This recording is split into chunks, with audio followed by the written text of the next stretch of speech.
اعوذ باللہ من الشیطان الرجیم بسم اللہ الرحمن الرحیم یا ایہا الذین آمنوا کتب علیکم الصیام کما کتب علی الذین من قبلکم لعلکم تتقون ایاما معدودات فمن کان منکم مریضا او علی سفر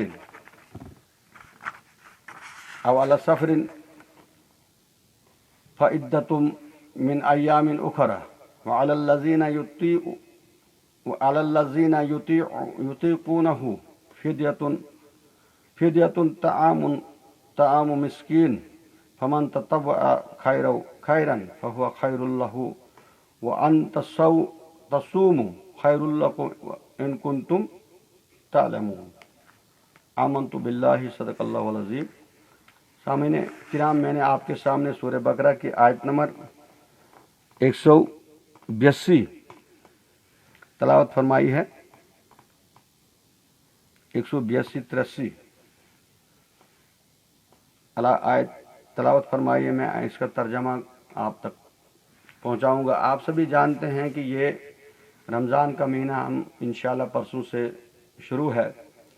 انشاءاللہ رمضان کا مہینہ ابھی 25 کو شروع ہوگا، تو یہاں پر رمضان کا حکم ہے، یا ایھا الذین آمنوا کتب علیکم الصیام کما کتب علی الذین من قبلکم لعلکم تتقون۔ تو یہ صیام کا لفظ آیا ہے، یعنی یہ مدینہ منورہ میں حکم نازل ہوا ہے۔ اس سے پہلے اگر ہم دیکھیں تو مکہ میں رمضان کا حکم نہیں ہوا۔ مکہ میں جو روزے رکھے جاتے تھے، روزوں کے بارے میں تو وہاں کوئی مسئلہ ہی نہیں تھا، کیونکہ صیام تو ان میں تھا ہی نہیں۔ صیام جو تھا، باقی چیزیں تھی مکہ میں، جیسے مکہ شریف میں لوگ جہالت کے رسموں میں بھی تھے، لیکن صدقات و خیرات کرتے تھے، ایک دوسرے کی مددیں کرتے تھے، باقی کام ان میں پائے جاتے تھے۔ ایک تو وہ منافقت سے بالا تر تھے، دوسرے قسم کے تھے وہ کہ ان میں روزے کا کوئی مسئلہ نہیں، نمازیں وہ پڑھتے تھے یہودی طریقے پر ہی پڑھتے تھے، جس طرح سے یہودی نماز پڑھتے تھے انہی کے ساتھ کبھی کبھار وہ نمازیں بھی پڑھا کرتے تھے۔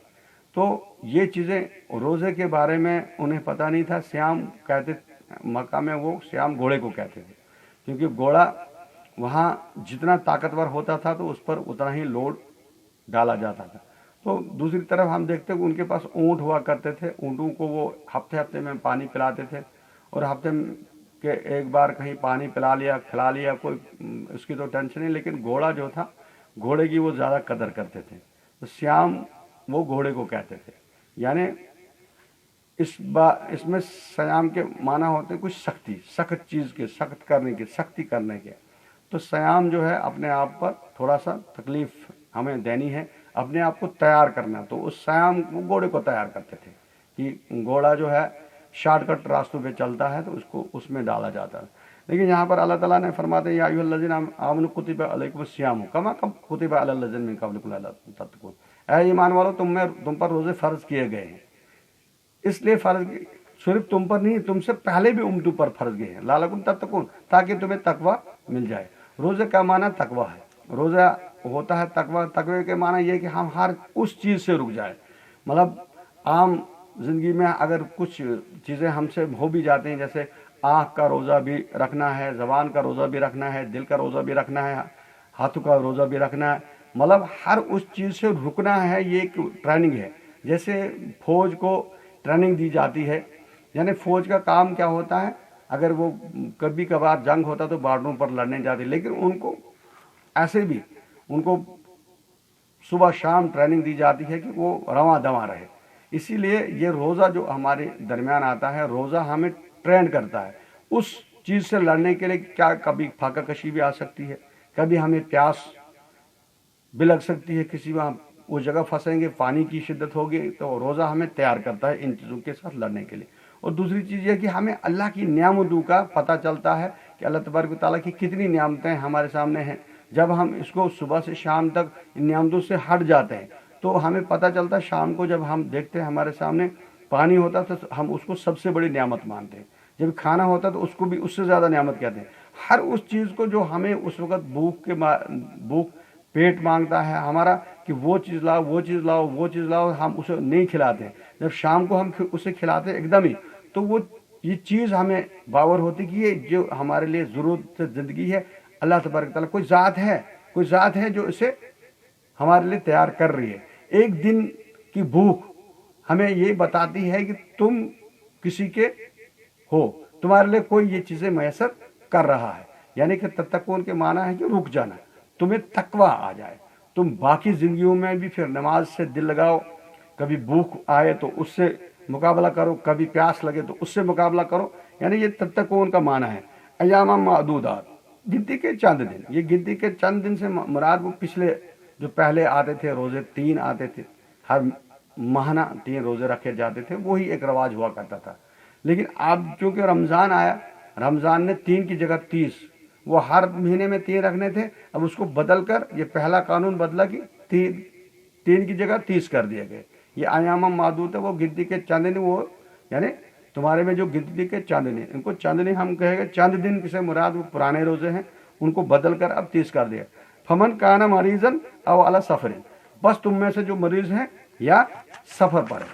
اب مریض کے لیے بھی چھوٹ ہے اور سفر والے کے لیے بھی چھوٹ ہے.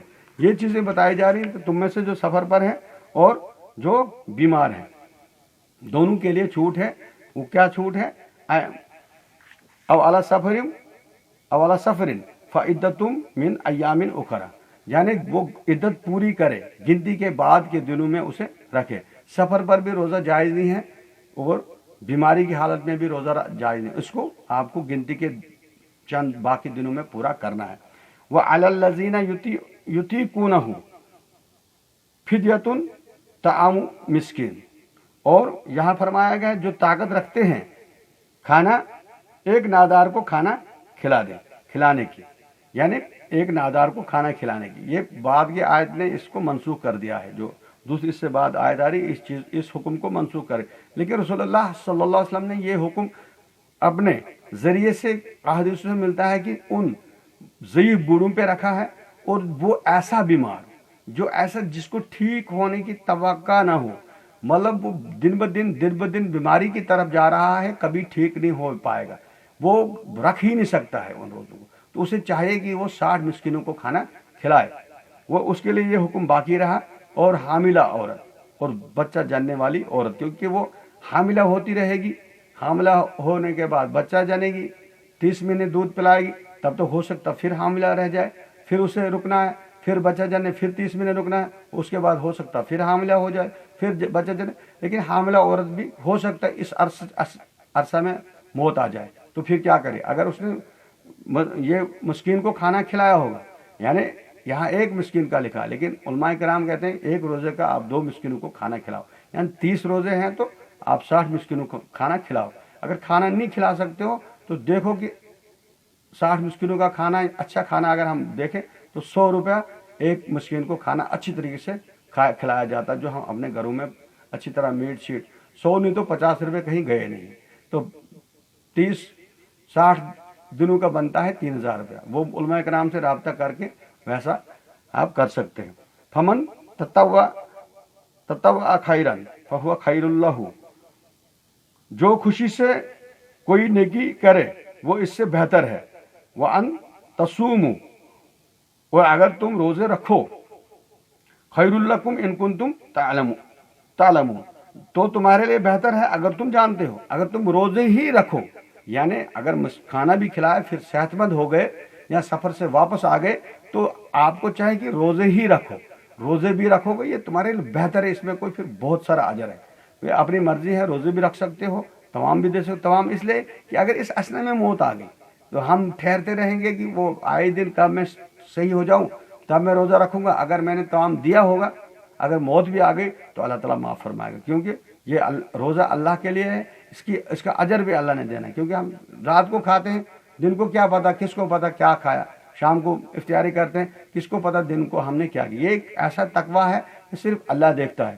میں اپنے ہونٹ سکا لوں، میں لوگوں کو بولوں میں روزے سے، کس کو پتا چلے گا؟ میں چلا جاؤں گا کہیں، کسی پہاڑی کے نیچے چلا جاؤں گا، کسی ایسی جگہ چلے جاؤں گا جہاں انسان نہ ہو، کسی ہوٹل میں بیٹھ جاؤں گا، ان کو کیا پتا ہے کہ یہ مسلمان. کہیں اور دوسری جگہ چلا جاؤں گا تو کھا لوں گا، گھر آ کر یا دوسرے یار دوستوں سے کہوں گا نہیں میں نے نہیں کھایا. لیکن یہ تقویٰ ہے. یہاں ہمیں پتہ چلتا ہے کہ ہمیں کوئی دیکھ رہا ہے. جب ایک انسان روزہ رکھتا ہے اسے پتہ چلتا ہے کہ مجھے کوئی دیکھ رہا ہے. تو اب اگلی آیت ہے، اب یہ درس بڑا ہو جائے گا انشاءاللہ، پھر کبھی میں اس آیت پر بولوں گا. جو اللہ تعالیٰ سے دعا ہے وہ کہنے سننے سے زیادہ عمل کرنے کی توفیق عطا فرمائے۔ رمضان ہمارے بیچ میں آ رہا ہے، ہمیں چاہیے کہ رمضان کا بھرپور فائدہ اٹھائیں، اپنے گھروں میں اپنے بچوں کے ساتھ، اپنے ان لوگوں کے ساتھ ہم گل مل جائیں جو عام زندگی میں ہمارے ساتھ، یعنی سوشل ڈسٹینشن برقرار رکھیے۔ سوشل ڈسٹینشن، اس وائرس کا کوئی بھروسہ نہیں ہے، یہ کب کس پر اٹیک کرے۔ اللہ تعالیٰ ہم اس عذاب سے بچائے۔ یہ تو غیروں کے لیے عذاب ہے، لیکن ہمارے لیے آزمائش ہے، انشاءاللہ یہ امتحان ہے، امتحان نکلے گا۔ ہم تو باقی دنوں میں ہمارے گھروں میں 10 20 ورائٹیاں بنتی ہیں، فروٹ قسم قسم کے ہوتے ہیں۔ اب اللہ دیکھنا چاہتا ہے کہ میرے بندے اس رمضان میں کیا کرتے ہیں، کیا ان کے پاس میٹ کی، جو ہمارے پاس میٹ طرح طرح کے ہوتے تھے، طرح طرح کے پکوان بنتے تھے، ان پکوانوں کو چھوڑ کر بھی ہم روزہ رکھیں کہ نہ رکھیں۔ اللہ تعالیٰ سے دعا ہے وہ کہنے سننے سے زیادہ عمل کرنے کی توفیق عطا فرمائے۔